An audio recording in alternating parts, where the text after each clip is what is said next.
नमस्कार दोस्तों, अगर आपको भी भारतीय टीम की ऐतिहासिक जीत पसंद आई हो तो इस वीडियो को दिल से एक लाइक जरूर करें। दोस्तों, 5 मैचों की T20 श्रृंखला का दूसरा और अब तक का सबसे रोमांचक सांसों को रोक देने वाला महामुकाबला आज क्रिकेट इतिहास की दो बड़ी टीमें भारत और न्यूजीलैंड के बीच नारायण सिंह अंतरराष्ट्रीय स्टेडियम रायपुर में खेला गया। ऐसे में मुकाबले की शुरुआत हुई भारत के टॉस जीतने को लेकर। जी हाँ, आज के इस रोंगटे खड़े कर देने वाले महामुकाबले में कप्तान सूर्य कुमार यादव ने टॉस जीता और पहले गेंदबाजी करने का फैसला किया और विपक्षी टीम न्यूजीलैंड को बल्लेबाजी के लिए आमंत्रित किया था। फिर मुकाबला शुरू हुआ। रनों की बारिश करने के इरादे से न्यूजीलैंड की ओर से डेवोन कॉनवे और टिम सीफर्ट ओपनिंग बल्लेबाजी करने के लिए मैदान में उतरे। दोस्तों, इन दोनों ही बल्लेबाजों के कंधों पर इस महामुकाबले में अपने टीम को एक विस्फोटक ओपनिंग शुरुआत दिलाने की बड़ी जिम्मेदारी थी। और दोस्तों, ऐसा ही कुछ अंदाज न्यूजीलैंड के ओपनिंग जोड़ी की ओर से देखने को भी मिला। जी हाँ, खास करके डेवोन कॉनवे की ओर से, जिन्होंने टीम इंडिया की ओर से पहला ओवर लेकर आए अर्शदीप सिंह का बिल्कुल भी सम्मान नहीं किया और लगातार पहली 3 गेंद को सीधे सीमा रेखा के पार पहुंचाते हुए चौके के साथ अपने पारी का आगाज कर डाला। बता दूं, 3 चौके जड़ने वाले डेवोन कॉनवे यही नहीं रुके, बल्कि उन्होंने ओवर की 5वीं गेंद पर एक बार फिर अर्शदीप सिंह को अपने पाले में लिया और कदमों का इस्तेमाल करते हुए इस बार गेंद को सीधे स्टेडियम पार पहुंचा डाला और एक 101 मीटर का आसमानी छक्का अपने नाम किया। बता दूं, भारतीय टीम के लिए यह पहला ओवर काफी खराब रहा, जहां पर अर्शदीप सिंह ने करीबन 18 रन खर्च कर डाले। दोस्तों, पहले ओवर में तो डेवोन कॉनवे ने अपना ताबड़तोड़ अंदाज भारतीय गेंदबाजों के खिलाफ दिखाया था और ऐसा ही कुछ मैच के दूसरे ओवर में उनके साथ ही बल्लेबाज टिम सीफर्ट भी दिखाते हुए नजर आए, जहां पर टीम इंडिया की ओर से दूसरा ओवर लेकर आए। हार्दिक पांड्या के पहली 3 गेंद का तो टिम सीफर्ट ने सूझबूझ के साथ सामना किया और सम्मान देते हुए कोई रन नहीं बटोरो। लेकिन दोस्तों, ओवर की चौथी गेंद पर अंततः टिम सीफर्ट ने पीछे की ओर अपने बल्ले का मुंह खोला और अतरंगी शॉट जड़ते हुए शानदार चौके के साथ अपने पारी का आरंभ कर डाला। दोस्तों, 2 ओवर का खेल अब तक हुआ था और इन 2 ओवर में ही न्यूजीलैंड के दोनों ही धुआंधार बल्लेबाजों ने करीबन 24 रन स्कोर बोर्ड पर लगा दिए थे। देखा जाए तो एक तूफानी शुरुआत अब न्यूजीलैंड को इस मुकाबले में मिल चुकी थी और दोस्तों, ऐसे ही कुछ झलकियां इसके बाद मैच के तीसरे ओवर में भी देखने को मिली, जहां पर 18 रन खर्च करने वाले अर्शदीप सिंह को इस बार टिम सीफर्ट ने अपने पाले में लिया और पहले 2 गेंद को डिफेंस करने के बाद बची हुई 4 गेंद पर जोरदार प्रहार करते हुए 4 चौके मैदान के चारों ओर जड़ दिए। दोस्तों, एक छोर से डेवोन कॉनवे तो दूसरी छोर से टिम सीफर्ट के ताबड़तोड़ बल्लेबाजी के चलते 3 ओवर में ही अब न्यूजीलैंड ने 42 रन स्कोर बोर्ड पर लगा दिए थे। मानो जैसे पावर प्ले में रनों की बरसात न्यूजीलैंड के ओपनिंग बल्लेबाजों के द्वारा मैदान पर देखने को मिल रही थी और इसी के चलते कप्तान सूर्या के चेहरे पर भी टेंशन आने लगी थी, जिस कारण दोस्तों अचानक मैच के चौथे ओवर में कप्तान सूर्या ने गेंदबाजी में बदलाव किया और गेंद थमाई अपने सबसे अनुभवी गेंदबाज हर्षित राणा को। और दोस्तों, हर्षित राणा ने भी कप्तान सूर्या का फैसला आते ही सही साबित करके दिखाया और अपने ओवर की दूसरी ही तूफानी गेंद में न्यूजीलैंड के ओपनिंग बल्लेबाज डेवोन कॉनवे को फंसाया और हार्दिक पांड्या के हाथों कैच आउट करवाते हुए न्यूजीलैंड को आज के महामुकाबला का पहला झटका दे दिया। आपको बता दें, इस दूसरे T20 मुकाबले में डेवोन कॉनवे 19 रन बनाकर आउट हुए। दोस्तों, धमाकेदार शुरुआत के बावजूद न्यूजीलैंड के बड़े बल्लेबाज का विकेट हासिल होने के चलते अब काफी ज्यादा खुशी टीम इंडिया दल में देखने को मिल रही थी, तो वहीं दूसरी ओर डेवोन कॉनवे अब निराश होते हुए पवेलियन का रास्ता नाप चुके थे। ऐसे में दोस्तों, पहला विकेट गिर जाने के बाद अब न्यूजीलैंड की ओर से 3 नंबर पर बल्लेबाजी करने मैदान में उतरे रचित रविंद्र। आपको बता दूं, इस ओवर में हर्षित राणा ने विकेट तो झटका ही और साथ ही इसके बाद अपने लाइन और लेंथ को बरकरार रखते हुए इस ओवर में महज एक हिरन खर्च किया। दोस्तों, पिछले ओवर में टीम इंडिया के तेज गेंदबाज हर्षित राणा को कीमती विकेट न्यूजीलैंड का हासिल हुआ था। इस कारण और ज्यादा दबाव बढ़ाने की इरादे से कप्तान सूर्या ने मैच का अगला यानी 5वां ओवर कराने दिया अपने स्पिनर गेंदबाज वरुण चक्रवर्ती को। और दोस्तों, हर्षित राणा की तरह वरुण चक्रवर्ती ने भी कप्तान सूर्या का फैसला आते ही सही साबित करके दिखाया और अब तक टीम इंडिया को परेशान करने वाले टिम सीफर्ट को अपने चक्रव्यूह में फंसाया और ईशान किशन के हाथों कैच आउट करवाते हुए लगातार दूसरे ओवर में न्यूजीलैंड के ओपनिंग बल्लेबाज को पवेलियन का रास्ता दिखा दिया। आपको बता दें, टिम सीफर्ट को आज एक बेहतरीन शुरुआत तो मिली, लेकिन वह आज टीम के लिए महज 24 रन बना पाए। दोस्तों, पहले 3 ओवर में रन खर्च करने के बाद अब टीम इंडिया के गेंदबाजों की वापसी देखा जाए तो इस मुकाबले पर देखने को मिल रही थी। जी हाँ, क्योंकि देखते ही देखते अब भारतीय गेंदबाजों ने न्यूजीलैंड के दोनों ही ओपनिंग बल्लेबाजों को पवेलियन का रास्ता दिखा दिया था, जिस कारण अब अलग ही जल्लोष भारतीय प्रशंसक और साथ ही भारतीय खिलाड़ियों के बीच मैदान पर देखने को मिल रहा था। ऐसे में दोस्तों, दोनों ही ओपनिंग बल्लेबाज पेवेलियन लौट जाने के बाद अब न्यूजीलैंड की ओर से मैदान में उतरे ग्लेन फिलिप्स। आपको बता दें,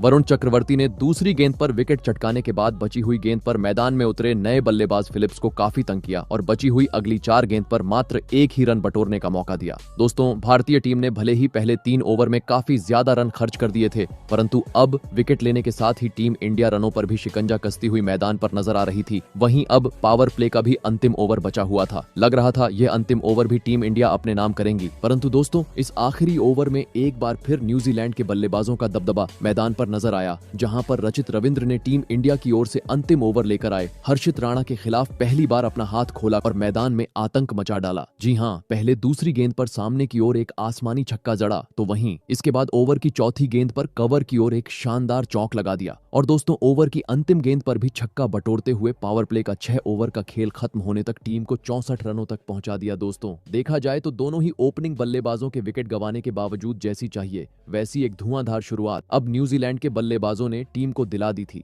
लेकिन भारत जैसी बड़ी टीम के सामने विशाल लक्ष्य खड़ा करना था। तो पावर प्ले के बाद भी मैदान में मौजूद इन दोनों ही न्यूजीलैंड के बल्लेबाजों को अपने इसी लय को बरकरार रखते हुए ताबड़तोड़ बल्लेबाजी करना जरूरी था। और दोस्तों ऐसे ही कुछ झलकियां पावर प्ले के बाद न्यूजीलैंड के बल्लेबाजों के द्वारा देखने को भी मिली। जी हां, पावर प्ले के बाद अगला यानी मैच का 7वां ओवर तो दोनों ही बल्लेबाजों ने कुलदीप यादव का काफी शांत तरीके से खेला और गेंदबाज को सम्मान देते हुए इस ओवर में मैच 4 ही रन बटोरे। परंतु दोस्तों मैच के 8वें ओवर में जैसे ही वरुण चक्रवर्ती गेंदबाजी पर आए, स्ट्राइक पर मौजूद रचित रविंद्र ने उनको आड़े हाथों लिया और ओवर की पहली ही गेंद पर नीचे बैठकर गेंद को घसीटते हुए सीधे स्टेडियम पार पहुंचा दिया। बता दूं, पहली गेंद पर छक्का आने के बाद ओवर का अंत भी इसी प्रकार से रचित रविंद्र ने किया और वैसा ही हुबेहुब और एक छक्का अपने खाते में जोड़ लिया। दोस्तों पावर प्ले खत्म हुए करीबन अब 2 ओवरों का खेल बीत चुका था और देखा जाए तो अभी तक न्यूजीलैंड के बल्लेबाजों का बोलबाला पावर प्ले के बाद मैदान पर नजर आ रहा था और दोस्तों इसी में बढ़ोतरी करते हुए नजर आए मैच के 9वें ओवर में रचित रविंद्र का साथ निभा रहे ग्लेन फिलिप्स, जिन्होंने गेंदबाजी पर आए कुलदीप यादव का आते ही समाचार लिया और पहले ही गेंद पर अंपायर के सर के ऊपर से चमचमाता हुआ छक्का जड़ दिया। तो वहीं इसके बाद अगली 3 गेंद पर 2 बेहतरीन चौके और अपने खाते में जोड़ लिए। दोस्तों पहले 4 गेंद पर ही अब ग्लेन फिलिप्स ने अपने ताबड़तोड़ अंदाज के दम पर 14 रन बटोर लिए थे। इस कारण अब आवश्यकता थी बची हुई गेंद पर स्ट्राइक रोटेट करने की, परंतु दोस्तों कहते हैं ना, लालच बुरी बला होती है और ऐसा ही कुछ अगली गेंद पर ग्लेन फिलिप्स की ओर से देखने को मिला, जिन्होंने 14 रन आने के बावजूद 5वीं गेंद पर कुलदीप यादव के खिलाफ बड़ा शॉट खेलने का प्रयास किया, परंतु दोस्तों इस बार गेंद उनके बल्ले से ठीक से नहीं लगी और सीधे हवा में खड़ी हो गई। और दोस्तों इस आसान से कैच को टीम इंडिया के बेहतरीन खिलाड़ी हार्दिक पांड्या ने लपक लिया और तीसरा झटका इस महामुकाबले का न्यूजीलैंड को दे दिया। आपको बता दें फिलिप्स 13 गेंद में 19 रन की पारी खेल आउट हुए। दोस्तों कुलदीप यादव का ये ओवर भले ही महंगा रहा, लेकिन फिलिप्स के रूप में बड़ी मछली जाल में फंसने के चलते अब राहत की सांस लेते हुए भारतीय खिलाड़ी मैदान पर नजर आ रहे थे। ऐसे में दोस्तों 3 बड़े झटके लग जाने के बाद अब न्यूजीलैंड की ओर से मैदान में उतरे अनुभवी बल्लेबाज डैरेल मिचेल, जिन्होंने आते ही अपने बेहतरीन लय का नमूना टीम इंडिया की ओर से अगला ओवर लेकर आए अभिषेक शर्मा को कराया और ओवर की 5वीं और 6ठी गेंद पर सामने की ओर जोरदार प्रहार करते हुए लगातार गेंद को सीमा रेखा के पार पहुंचा डाला और 10 ओवर का खेल खत्म होने तक टीम को 111 रनों तक पहुंचा दिया। दोस्तों भले ही टीम इंडिया अंतराल समय से न्यूजीलैंड को झटके देते जा रही थी, लेकिन देखा जाए तो अभी तक भारतीय गेंदबाज न्यूजीलैंड के रणगति पर अंकुश लगाने में बिल्कुल भी सफल नहीं हो पा रही थे। जी हां, क्योंकि इसके बाद मैच के 11वें ओवर में एक बार फिर रचित रविंद्र अपने फॉर्म को दर्शाते हुए नजर आए, जहां पर उन्होंने वरुण चक्रवर्ती के खिलाफ सामने की ओर जोरदार प्रहार करते हुए एक शानदार चौका अपने खाते में जोड़ लिया। लगने लगा अब एक बार फिर न्यूजीलैंड काफी तेज गति से आगे बढ़ती हुई नजर आएंगी, परंतु दोस्तों तभी मैच का 12वां और अपने स्पेल का पहला ओवर लेकर आए शिवम दुबे ने आते ही कमाल कर डाला और दूसरी गेंद पर डैरेल मिचेल के हाथों से चौका खाने के बाद तीसरी गेंद पर अपने बेहतरीन गेंदबाजी में डैरेल मिचेल को फंसाया और बड़ा शॉट खेलने पर मजबूर करते हुए बाउंड्री पर खड़े खिलाड़ी हार्दिक पांड्या के हाथों कैच आउट करवा डाला और आज के महामुकाबले का चौथा झटका न्यूजीलैंड को दे दिया। आपको बता दें डैरेल मिचेल आज भारत के खिलाफ मात्र 18 ही रन बना पाए। दोस्तों शुरुआत में तेज गेंदबाज और अब स्पिनर गेंदबाज धीरे धीरे न्यूजीलैंड के बल्लेबाजों पर शिकंजा कसते हुए मैदान पर नजर आ रहे थे। ऐसे में दोस्तों भारतीय गेंदबाजों का सामना करने न्यूजीलैंड की ओर से मैदान में उतरे मार्क चैपमैन, परंतु दोस्तों विपक्षी टीम न्यूजीलैंड पिछले विकेट से उभरे। उससे पहले ही मैच के अगले ओवर में गेंदबाजी पर आए कुलदीप यादव ने अपने करिश्माई गेंदबाजी में और एक बड़ा झटका न्यूजीलैंड को दे दिया। जी हां, दरअसल इस बार कुलदीप यादव ने अपने बेहतरीन गेंदबाजी में टीम इंडिया के लिए खतरा साबित होते जा रहे रचित रविंद्र को अपने जाल में फंसाया और स्टंप के पीछे खड़े और अर्शदीप सिंह के हाथों कैच आउट करवाते हुए पूरी तरीके से न्यूजीलैंड को बैक फुट पर धकेल दिया। आपको बता दें रचित रविंद्र आज 26 गेंद में 44 रन की एक धुआंधार पारी खेल आउट हुए। दोस्तों अब अचानक भारतीय टीम इस मुकाबले में वापसी करते हुए नजर आ रही थी, क्योंकि अभी तक न्यूजीलैंड 150 रन भी स्कोर बोर्ड पर नहीं लगा पाई थी और अपने 5 प्रमुख बल्लेबाजों को गवा चुकी थी। देखा जाए तो टीम इंडिया अब इस मुकाबले पर हावी थी। ऐसे में दोस्तों अब इस संकट की घड़ी में न्यूजीलैंड की ओर से मैदान में उतरे खुद कप्तान मिचेल सेंटनर। आपको बता दूं, इस ओवर में कुलदीप यादव ने विकेट चटकाते हुए मात्र 5 ही रन दिए। वहीं दोस्तों इसके बाद अगला ओवर भी काफी बेहतरीन टीम इंडिया के लिए साबित हुआ, जहां पर पहली गेंद पर भले ही नए बल्लेबाज मिचेल सेव ने वरुण चक्रवर्ती के खिलाफ पीछे की ओर गेंद को धकेलते हुए शानदार तरीके से चौका बटोरा, लेकिन इसके बाद बेहतरीन वापसी चक्रवर्ती की ओर से देखने को मिली, जिन्होंने इसके बाद बची हुई अगली 5 गेंद पर दोनों ही बल्लेबाजों को उलझा के रखा और महज इक्का दुक्का ही रन बटोरने का मौका दिया। दोस्तों देखा जाए तो विकेट गिरने का दबाव अब साफ तरीके से न्यूजीलैंड पर देखने को मिल रहा था। जी हां, क्योंकि मानो जैसे बड़े शॉट पूरी तरीके से अब बंद ही हो चुके थे। भले ही दोनों ही बल्लेबाज प्रयास जरूर कर रहे थे, लेकिन टीम इंडिया के बेहतरीन स्पिनर गेंदबाजी के सामने अब वह अपने मंसूबों में कामयाब नहीं हो पा रहे थे और महज स्ट्राइक रोटेट करते जा रहे थे। और अब मात्र अंतिम 5 ओवरों का खेल विपक्षी टीम न्यूजीलैंड के पास बचा हुआ था। ऐसे में भारतीय टीम के सामने विशाल लक्ष्य खड़ा करना था, तो अब किसी भी हाल में न्यूजीलैंड को चौकों छक्कों में डील करना आवश्यक हो चुका था। परंतु दोस्तों इसके बाद 16वां ओवर लेकर आए अर्शदीप सिंह से काफी घातक गेंदबाजी मैदान पर देखने को मिली, जिन्होंने कभी ऑफ साइड तो कभी लेफ्ट साइड तो कभी शॉर्ट पिच गेंद से दोनों ही बल्लेबाजों को काफी तंग किया और इस ओवर में एक भी बड़ा शॉट खेलने का मौका नहीं दिया और इक्का दुक्का रन बनाने पर मजबूर कर दिया। साथ ही दोस्तों इसके बाद अगला ओवर भी काफी शांत दिखाई दिया, जहां पर हार्दिक पांड्या ने अपनी घातक गेंदबाजी से पहले 4 गेंद पर महज एक ही रन न्यूजीलैंड के बल्लेबाजों को बनाने दिया। इस कारण दबाव बढ़ता गया और दोस्तों इसी दबाव में अंततः ओवर की 5वीं गेंद पर न्यूजीलैंड के लेफ्ट हैंडेड बल्लेबाज मार्क चैपमैन गलती कर बैठे और हार्दिक पांड्या के खिलाफ बड़ा शॉट खेलने के चक्कर में बाउंड्री पर खड़े अभिषेक शर्मा को एक आसान सा कैच थमाकर अहम मौके पर टीम का साथ छोड़ गए। आपको बता दें, मार्क चैपमैन आज टीम के लिए कुछ खास प्रदर्शन नहीं कर पाए और 13 गेंद में महज 10 रन की पारी खेल पवेलियन का रास्ता नाप लिए। दोस्तों आज के महामुकाबले में न्यूजीलैंड को शुरुआत तो एक बेहतरीन तरीके से मिली थी, लेकिन अंतराल समय से विकेट गिर जाने के चलते अब विपक्षी टीम पूरी तरीके से इस मुकाबले से बाहर होती जा रही थी। ऐसे में दोस्तों अब इस संकट की घड़ी में न्यूजीलैंड की ओर से मैदान में उतरे झाकारी फॉल्क्स। परंतु दोस्तों अब अगर यहां से विशाल स्कोर तक न्यूजीलैंड को पहुंचना था तो पूरी जिम्मेदारी कप्तान मिचेल सेंटनर के कंधों पर आ चुकी थी और दोस्तों इस जिम्मेदारी को मैच के 18वें ओवर में काफी बेहतरीन तरीके से मिचेल सेंटनर निभाते हुए भी नजर आए। जी हां, जहां पर 18वां ओवर लेकर आए हर्षित राणा के खिलाफ मिचेल ने अपना असली अंदाज दिखाया और ओवर की पहली ही गेंद पर सामने की ओर चमचमाता हुआ छक्का जड़ दिया। तो वहीं इसके बाद तीसरी और चौथी गेंद को भी चौके में तब्दील करते हुए लंबे अंतराल बाद इस ओवर को न्यूजीलैंड के हित में कर डाला। साथ ही दोस्तों देखा जाए तो अगला ओवर भी विपक्षी टीम में अपने हित में किया, जहां पर गेंदबाजी पर आए हार्दिक पांड्या के खिलाफ पहले झाकारी फॉल्क्स ने सामने की ओर एक जोरदार चौका जड़ा। तो वहीं इसके बाद बची हुई अगली 5 गेंद पर न्यूजीलैंड के कप्तान मिचेल ने एक बार फिर अपना ताबड़तोड़ अंदाज दिखाते हुए हार्दिक पांड्या को 2 तेज धरार चौके लगा दिए। दोस्तों एक वक्त भले ही न्यूजीलैंड की टीम लुढ़क चुकी थी, लेकिन मिचेल सेंटनर की विस्फोटक बल्लेबाजी के चलते अब विशाल स्कोर की ओर अग्रसर होती हुई न्यूजीलैंड की टीम नजर आ रही थी। जी हां, क्योंकि अंतिम ओवर में भी मैदान में मौजूद न्यूजीलैंड के दोनों ही बल्लेबाजों ने भारतीय गेंदबाजों के खिलाफ अपना यही रवैया जारी रखा और 20 ओवर का खेल खत्म होने तक टीम को 200 रनों के पार पहुंचा दिया और यह महामुकाबला जीतने के लिए भारतीय टीम के सामने 209 रनों का विशाल लक्ष्य खड़ा कर डाला। ऐसे में दोस्तों इसके बाद न्यूजीलैंड से मिले 209 रनों के लक्ष्य का पीछा करने भारत की ओर से संजू सैमसन और अभिषेक शर्मा बल्लेबाजी करने के लिए मैदान में उतरे। दोस्तों न्यूजीलैंड ने दिया हुआ लक्ष्य बड़ा था, ऐसे में दोनों ही बल्लेबाजों पर विस्फोटक अंदाज में शुरुआत दिलाने की बड़ी जिम्मेदारी थी और दोस्तों ऐसा ही कुछ टीम इंडिया के ओपनिंग बल्लेबाज संजू सैमसन की ओर से देखने को भी मिला। जी हां, न्यूजीलैंड की ओर से पहला ओवर लेकर आए मैट हेनरी के खिलाफ ओवर की दूसरी ही गेंद पर संजू ने अपने कलाइयों का इस्तेमाल किया और ऑफ साइड की ओर उड़ता हुआ अपने पारी का पहला छक्का जड़ दिया। परंतु दोस्तों मानो जैसे गेंदबाजी कर रहे मैट हेनरी को संजू का यह ताबड़तोड़ अंदाज पसंद ही नहीं आया। जी हां, क्योंकि 2 गेंद बाद ही मैट हेनरी ने इस ओवर में वापसी करते हुए अपने बेहतरीन गेंदबाजी का जादू बिखेर दिया और संजू सैमसन को रचित रविंद्र के हाथों कैच आउट करवाते हुए पहले ही ओवर में टीम इंडिया को एक बड़ा झटका दे दिया। आपको बता दें संजू आज एक बार फिर टीम इंडिया के लिए बड़ी पारी खेलने में पूरी तरह नाकामयाब रहे और महज 6 रन की पारी खेल अपना कीमती विकेट गवा बैठे। दोस्तों टीम इंडिया का जल्दी ही बड़ा विकेट हाथ लगने के चलते अब काफी ज्यादा खुशी विपक्षी टीम न्यूजीलैंड में देखने को मिल रही थी। वहीं दूसरी ओर भारतीय प्रशंसकों में अब सन्नाटा छा चुका था। ऐसे में दोस्तों जल्दी ही बड़ा बड़ा झटका लग जाने के बाद अब 3 नंबर पर बल्लेबाजी करने टीम इंडिया की ओर से मैदान में उतरे ईशान किशन। परंतु दोस्तों, ईशान किशन और अभिषेक शर्मा के बीच साझेदारी देखने को मिले उससे पहले ही और एक बड़े झटके का सामना भारतीय टीम को करना पड़ा। जी हाँ, दरअसल न्यूजीलैंड की ओर से दूसरा ओवर लेकर आए जेकब डफी ने आते ही इस बार कमाल कर डाला और ओवर की पहली ही अपनी लेंथ गेंद पर टीम इंडिया के घातक बल्लेबाज अभिषेक शर्मा को फंसाया और बाउंड्री पर कैच आउट करवाते हुए लगातार दूसरे ओवर में टीम इंडिया को बड़ा झटका दे दिया।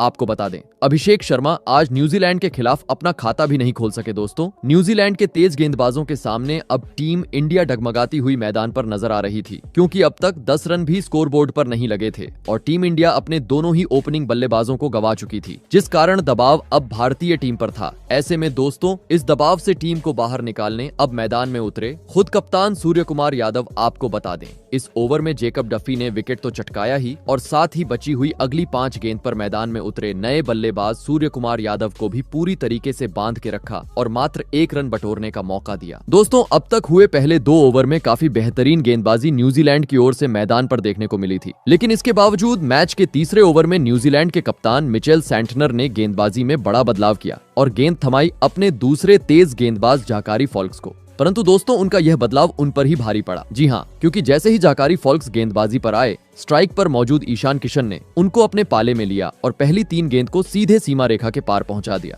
बता दूं, यह 3 चौके जड़ने के बाद ईशान किशन यही नहीं रुके, बल्कि उन्होंने इसी ओवर की अंतिम गेंद पर अपने बल्ले का पीछे की ओर मुंह मोड़ते हुए गेंद को सीधे स्टेडियम पार पहुंचा दिया और अपने पारी का पहला छक्का भी लगा दिया। बता दूं, ये ओवर टीम इंडिया के लिए काफी बेहतरीन रहा, जहां पर ईशान किशन ने अपने खुद के दम पर करीबन 24 रन बटोरे। दोस्तों, पहले 2 ओवर में दोनों ही ओपनिंग बल्लेबाज पवेलियन लौट जाने के बाद अब मैदान में टीम इंडिया का रुद्र अवतार मानो जैसे देखने को मिल रहा था, खास करके ईशान किशन का, जिन्होंने जाकारी फॉल्क्स को आड़े हाथों लेने के बाद अगले ओवर में जेकब डफी को अपने तूफानी बल्लेबाजी का नमूना दिखाया और इस ओवर में भी लगातार 2 गेंद को सीधे सीमा रेखा के पार पहुंचा दिया। दोस्तों, धीमी शुरुआत के बीच अब टीम इंडिया रन गति पकड़ती हुई मैदान पर नजर आ रही थी, लेकिन असली मजा देखने को मिला मैच के 5वें ओवर में, जहां पर न्यूजीलैंड की ओर से खुद कप्तान मिचेल सैंटनर गेंदबाजी करने आए। उनको लगा स्पिनर गेंदबाज के खिलाफ ईशान हाथ नहीं खोलेंगे, परंतु दोस्तों, ईशान किशन ने ना आप देखा ना ताव और तेज गेंदबाज की तरह मिचेल सैंटनर को भी अपने बल्ले का जोर दिखाया और ओवर की तीसरी गेंद पर कवर के ऊपर से एक बेहतरीन चौका जड़ दिया। तो वहीं इसके बाद 5वीं और 6ठी गेंद पर पीछे की ओर गेंद को धकेलते हुई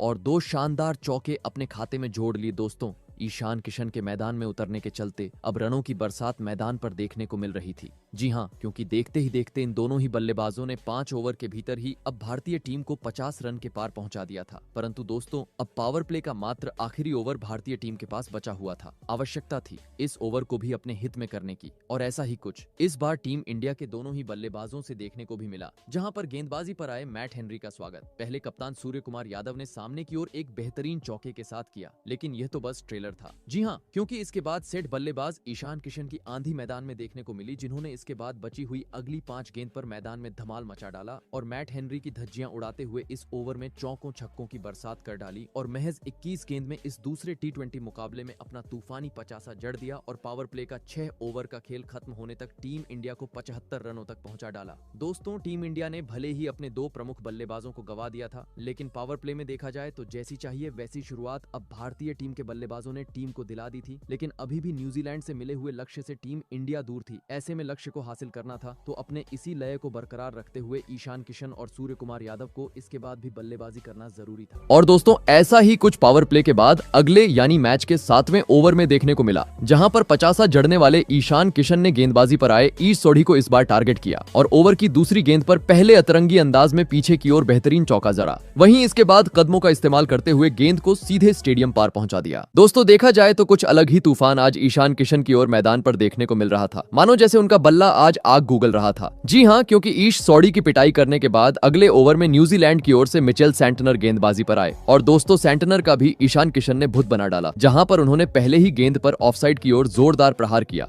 और 90 मीटर का चमचमाता हुआ छक्का जड़ दिया। बता दूं, इस ओवर में ईशान किशन के छक्के के बाद उनका साथ निभा रहे कप्तान सूर्या ने भी अपने मैदान में होने का सबूत पेश किया और नीचे बैठकर पीछे की ओर बेहतरीन चौका जड़ दिया। दोस्तों, रनों की बाऊ मानो जैसे रायपुर में अब टीम इंडिया के बल्लेबाजों के द्वारा देखने को मिल रही थी, जिसमें न्यूजीलैंड का हर गेंदबाज पीटते जा रहा था, जिसे देख न्यूजीलैंड के कप्तान मिचेल के चेहरे पर पूरी तरीके से अब चिंता देखने को मिल रही थी। और दोस्तों, इसी चिंता को बढ़ाते हुए नजर आए मैच के 9वें ओवर में टीम इंडिया के कप्तान सूर्य कुमार यादव, जिन्होंने न्यूजीलैंड न्यूजीलैंड की ओर से गेंदबाजी पर आए मैट हेनरी के परखच्चे उड़ा दिए और इस ओवर में लगातार 4 गेंद पर 4 जोरदार चौके। तो इसके बाद पीछे की ओर अतरंगी अंदाज में एक आसमानी छक्का जड़ दिया और करीबन अपने खुद के दम पर इस ओवर में 25 रन बटोर डाले। दोस्तों, एक छोर से सूर्य कुमार यादव तो दूसरी छोर से ईशान किशन की तूफानी बल्लेबाजी के अब चलते काफी तेज गति से टीम इंडिया जीत की ओर बढ़ती जा रही थी। परंतु दोस्तों, तभी टीम के लिए बहुमूल्य पारी खेल रहे ईशान किशन अपना धैर्य खो बैठे और मैच का 10वां ओवर लेकर आए। ईश सौढ़ी के खिलाफ नीचे बैठकर बड़ा शॉट खेलने के चक्कर में कैच आउट होकर अपना कीमती विकेट गंवा बैठे। आपको बता दें, ईशान किशन 32 गेंद में 76 रन की एक धुआंधार पारी खेल आउट हुए, जिसमें उन्होंने 4 आसमानी छक्के और साथ ही 11 जोरदार चौके भी जड़े। दोस्तों, ईशान किशन भले ही अपना विकेट गंवा चुके थे, लेकिन उनकी ताबड़तोड़ बल्लेबाजी के चलते अब टीम इंडिया काफी मजबूत स्थिति में मैदान पर नजर आ रही थी। ऐसे में दोस्तों, ईशान किशन के रूप में बड़ा झटका लग जाने के बाद अब टीम इंडिया की ओर से मैदान में उतरे लेफ्ट हैंडेड बल्लेबाज शिवम दुबे। परंतु दोस्तों, शिवम दुबे की ओर से बड़े शॉट देखने को मिले। उससे पहले ही अगले ओवर में सेट बल्लेबाज सूर्य कुमार यादव ने अपना बेहतरीन खेल एक बार फिर दर्शकों को दिखाया और मैच के 11वें ओवर में जेकब डफी के खिलाफ ओवर की तीसरी गेंद पर पीछे की ओर एक आसमानी छक्का और इसके बाद उड़ता हुआ चौका लगते हुए महज 23 गेंद में इस दूसरे T20 मुकाबले में अपना धमाकेदार 50 जड़ दिया। बता दूं, जैसे ही सूर्य कुमार यादव का 50 पूरा हुआ, सभी भारतीय प्रशंसक तालियां बजाकर उनका अभिवादन करते हुए नजर आए, क्योंकि करीबन 11 महीने बाद सूर्य कुमार यादव ने अपना यह 50 जड़ा था। और दोस्तों, इस 50 के साथ ही अब भारतीय टीम ने 150 रन का आंकड़ा भी पार कर लिया था। देखा जाए तो टीम इंडिया अब इस मुकाबले में काफी ज्यादा हावी मैदान पर नजर आ रही थी। और दोस्तों, कहते हैं ना, खरबूजे को देखकर खरबूजा रंग बदलता है, और ऐसा ही अगले ओवर में देखने को मिला, जहां पर सूर्या का साथ निभा रहे नए बल्लेबाज शिवम दुबे ने भी अपना असली अंदाज दिखाया और गेंदबाजी पर आए ईश सौढ़ी को उनकी असली औकात दिखाते हुए इस ओवर में 2 गेंद को सीधे छक्के में तब्दील कर डाला। दोस्तों, मैदान में जो भी बल्लेबाज आज उतर रहा था, न्यूजीलैंड के गेंदबाजों की काफी बुरी तरह पिटाई करते जा रहा था, जिस कारण एक तरफा मुकाबला अब मैदान पर नजर आ रहा था। क्योंकि इसके बाद मैच का 13वां ओवर भी टीम इंडिया ने अपने हित में किया, जहां पर शुरुआत हुई सूर्य कुमार यादव के एक बेहतरीन छक्के के साथ और अंत हुआ शिवम दुबे के एक जोरदार चौक के साथ। बता दूं, ये ओवर न्यूजीलैंड की ओर से मैट हेनरी करने आए थे, जो इस ओवर में भी करीबन 15 रन लुटा के चले गए। दोस्तों, टीम इंडिया के धुआंधार बल्लेबाजी के सामने अब न्यूजीलैंड के खिलाड़ियों ने घुटने टेक दिए थे, क्योंकि ना स्पिनर ना तेज गेंदबाज टीम इंडिया के रन गति पर रोक लगाने में सफल हो पा रहा था। और दोस्तों, इसी के चलते जल्दी ही इन दोनों ही बल्लेबाजों ने चौथे विकेट के लिए 50 से अधिक रनों की एक महत्वपूर्ण साझेदारी भी पूरी कर डाली। वही अब जीत के लिए भी भारतीय टीम को अंतिम 40 गेंद में महज 20 रन की आवश्यकता थी। और दोस्तों, ये बचे हुए 20 रन भारतीय टीम ने 5 ओवर शेष रहते ही बना लिए और 7 विकेट से इस महामुकाबले को अपने नाम कर डाला। तो दोस्तों, आपको कैसी लगी हमारी ये वीडियो, कमेंट करके जरूर बताइएगा। धन्यवाद।